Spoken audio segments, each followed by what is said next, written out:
Assalamualaikum warahmatullahi wabarakatuh. Selamat pagi anak-anak hebat. Bagaimana kabar kalian hari ini?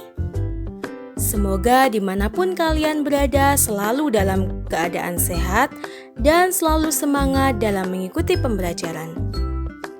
Sebelum kita memulai pembelajaran hari ini, marilah kita berdoa sesuai dengan agama dan keyakinan masing-masing.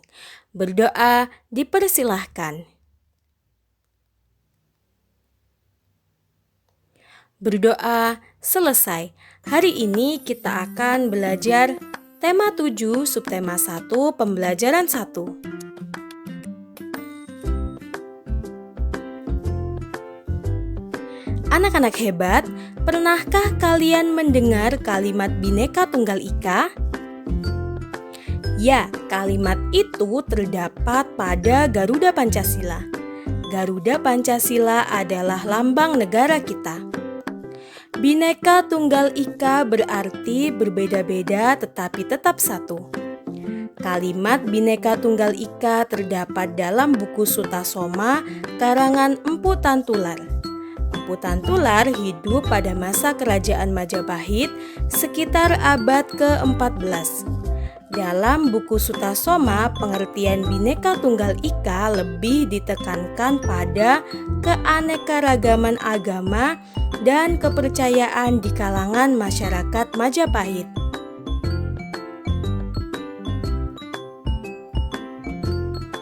Bangsa Indonesia terdiri atas banyak suku bangsa. Suku bangsa apa sajakah itu? Sekarang mari kita membaca teks yang berjudul Suku Bangsa di Indonesia. Sejak dahulu kala bangsa Indonesia hidup dalam keragaman. Kalimat Bhinneka Tunggal Ika pada lambang negara Garuda Pancasila bukan cuma slogan. Penduduk Indonesia terdiri atas beragam suku bangsa, agama, bahasa, adat, dan budaya. Tetapi semua dapat hidup rukun berdampingan. Berdasarkan hasil sensus Badan Pusat Statistik atau BPS pada tahun 2010, bangsa Indonesia terdiri atas 1.331 suku. Berdasarkan sensus itu pula, suku bangsa terbesar adalah suku Jawa yang meliputi 40,2% dari penduduk Indonesia. Suku Jawa ini merupakan gabungan dari suku-suku bangsa di Pulau Jawa yaitu Jawa, Osing, Tengger, Samin, Bawean, Naga, dan suku-suku lainnya. Suku yang paling sedikit jumlahnya adalah suku Nias dengan jumlah 1.041.925 jiwa atau hanya 0,44% dari jumlah penduduk Indonesia. Namun, suku-suku Papua yang terdiri atas 466 suku jumlahnya hanya 2.693.630.000 jiwa atau 1,14% dari jumlah penduduk Indonesia. Sedangkan etnis Tionghoa jumlahnya 2.832.510 jiwa atau 1,2% penduduk Indonesia. Nah, berikut ini merupakan gambar dari beberapa suku yang ada di Indonesia. Yang pertama ada suku Dani dari Papua, yang kedua ada suku Tengger, dan yang ketiga ada suku Nias. Anak-anak hebat, apakah kalian menemukan kosakata baru dari bacaan tersebut? Mungkin kalian menemukan beberapa kata asing dan sulit mengartikannya yang ada di bacaan tersebut. Nah, berikut ini beberapa kata yang mungkin kalian baru mendengarnya. Yang pertama ada kata etnis yang mempunyai arti suku bangsa. Yang kedua ada kata slogan, yaitu artinya moto atau frasa yang dipakai pada konteks politik, komersial, agama, dan lainnya sebagai ekspresi sebuah ide atau tujuan yang mudah diingat.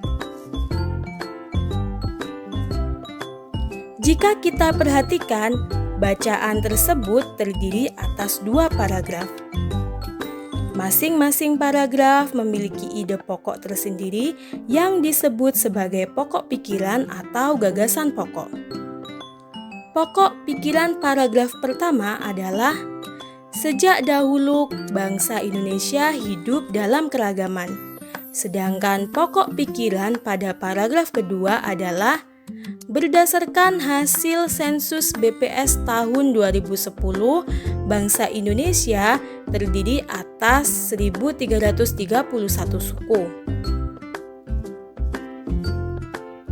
Nah, anak-anak hebat, apakah kalian masih ingat bagaimana cara menentukan pokok pikiran pada sebuah paragraf? Yang pertama, membaca seluruh kalimat dalam paragraf. Yang kedua, menandai kalimat awal, kalimat akhir, atau kalimat awal bahkan kalimat akhir dalam sebuah paragraf. Yang ketiga, menandai pikiran pokok yang terdapat di awal, akhir, atau awal dan akhir pada paragraf. Sekarang, mari kita coba. Di Kabupaten Lombok Barat, Nusa Tenggara Barat, ada sebuah daerah yang terkenal dengan seni pembuatan gerabah, yaitu di Banyumulek. Ada satu karya unik dari seni kerajinan gerabah dari Banyumulek ini, yaitu kendi maling. Umumnya, kendi atau wadah air mempunyai lubang untuk mengisi air pada bagian bawah. Konon, pada zaman dahulu kendi ini dibuat untuk raja sebagai pengaman supaya maling yang berniat meracuni raja kebingungan mencari lubang di bagian atas kendi. Nah, langkah selanjutnya yaitu kita tandai kalimat pertama dan kalimat terakhir dari paragraf ini. Kalimat pertamanya adalah di Kabupaten Lombok Barat, Nusa Tenggara Barat, ada sebuah daerah yang terkenal dengan seni pembuatan gerabah, yaitu di Banyumulek. Kemudian, kalimat terakhir yaitu konon pada zaman dahulu kendi ini dibuat untuk raja sebagai pengaman supaya maling yang berniat meracuni raja kebingungan mencari lubang di bagian atas kendi. Selanjutnya, kita tuliskan kalimat pertama. Di Kabupaten Lombok Barat, Nusa Tenggara Barat, ada sebuah daerah yang terkenal dengan seni pembuatan gerabah, yaitu di Banyumulek. Sedangkan kalimat berikutnya berisi jenis kendi yang terkenal bernama kendi maling. Sehingga dapat kita simpulkan pokok pikiran dari paragraf tersebut adalah kendi maling adalah jenis kendi yang terkenal dari Banyumulek, Lombok Barat, Nusa Tenggara Barat.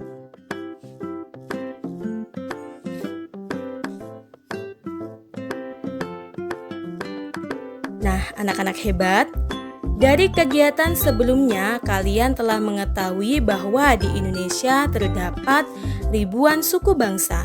Setiap suku bangsa kemungkinan memiliki kebiasaan dan cara hidup yang berbeda. Salah satu contoh perbedaan cara hidup adalah transportasi. Pada zaman dahulu, alat transportasi menggunakan tenaga hewan seperti gambar-gambar berikut ini. Yang pertama ada bendi, yang kedua pedati sapi, dan yang ketiga ada pedati kerbau. Perhatikan baik-baik gambar bendi, pedati sapi, dan pedati kerbau tersebut.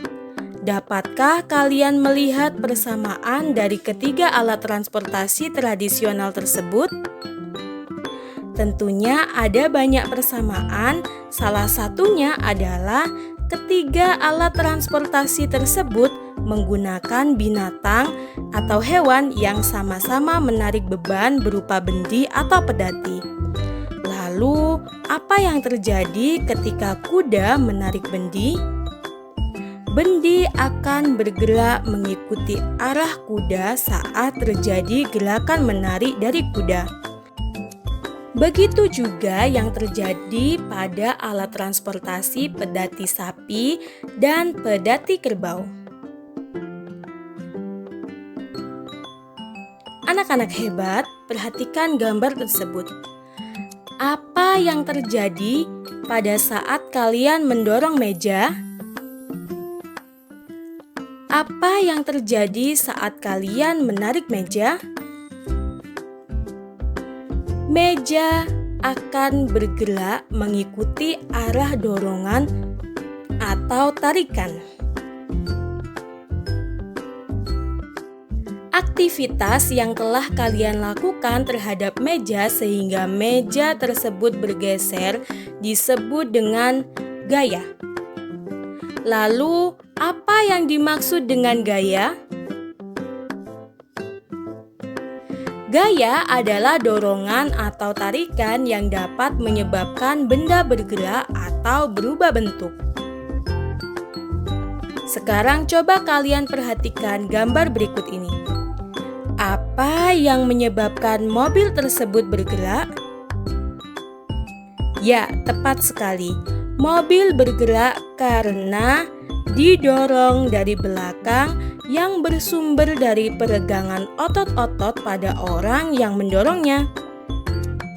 Kemudian pada gambar yang kedua, apa yang menyebabkan lampu tersebut menyala? Tentunya karena adanya aliran listrik. Pada gambar yang ketiga, mengapa paku-paku tersebut bisa menempel? Anak-anak hebat, paku-paku tersebut menempel karena adanya tarikan benda lain yang disebut dengan magnet. Pada gambar keempat, mengapa buah yang matang di pohon jatuh ke bawah? Karena adanya gaya tarik dari bumi atau yang disebut dengan gravitasi.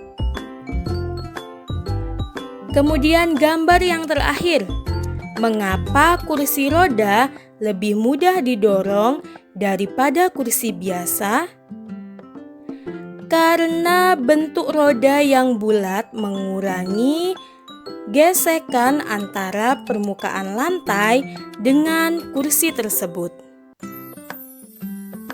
Nah, dari gambar-gambar tersebut kita dapat menarik kesimpulan bahwa gaya ada berbagai macam jenis. Yang pertama, ada gaya otot. Yang kedua, ada gaya listrik. Yang ketiga, gaya magnet. Yang keempat, gaya gravitasi. Dan yang kelima, ada gaya gesek.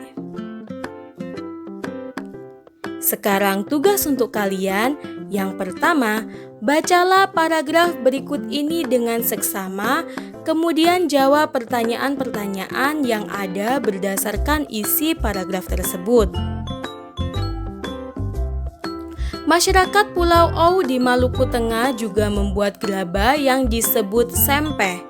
Mereka kebanyakan membuat sempeh untuk keperluan rumah tangga. Ada sempeh yang digunakan sebagai kompor, tempat memasak makanan, dan membuat obat-obatan tradisional. Ada pula sempeh yang digunakan sebagai wadah suguhan dan berfungsi seperti piring. Kemudian pertanyaannya adalah, yang pertama, tuliskan kalimat pertama paragraf tersebut. Kemudian, tuliskan kalimat terakhir paragraf tersebut. Dan tuliskan pokok pikiran dari paragraf tersebut dengan cara menyimpulkannya. Kemudian tugas yang kedua, coba kalian perhatikan gambar berikut ini.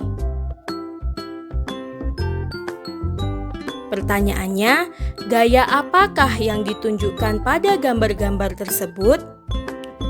Pertanyaan yang kedua, apa pengaruh gaya terhadap benda yang dikenai gaya pada setiap gambar? Coba kalian kerjakan di buku tulis ya anak-anak. Demikian pembelajaran hari ini. Apabila ada kata-kata yang kurang berkenan, Bu Guru mohon maaf. Bu Guru akhiri, wassalamualaikum warahmatullahi wabarakatuh.